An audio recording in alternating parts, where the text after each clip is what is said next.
Alex, you said you lived in Poland and the US.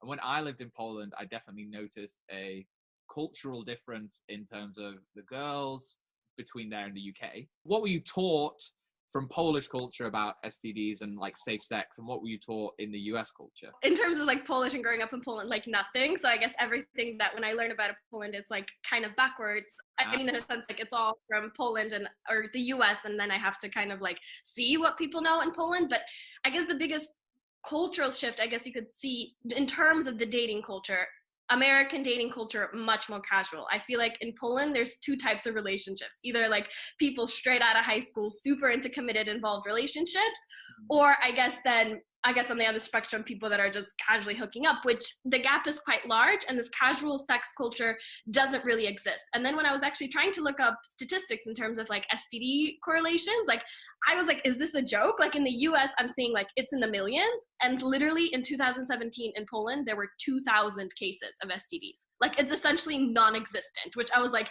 is this real? Like I have no idea. And then kind of thinking about it, like I guess it kind of makes sense. Poland is a super Catholic country. Even if people aren't practicing Catholics and like let's say they don't go to church, I think this mentality that then kind of resonates in the dating culture, and I think how people look at dating, I really don't think it's talked about at all. I just think it because it doesn't just because the dating culture isn't a casual sex culture, I feel like they don't feel like they need to have the conversation. So I was quite I think shocked because I just learned this statistic recently. So yeah, I think it's a huge shift and huge gap that exists.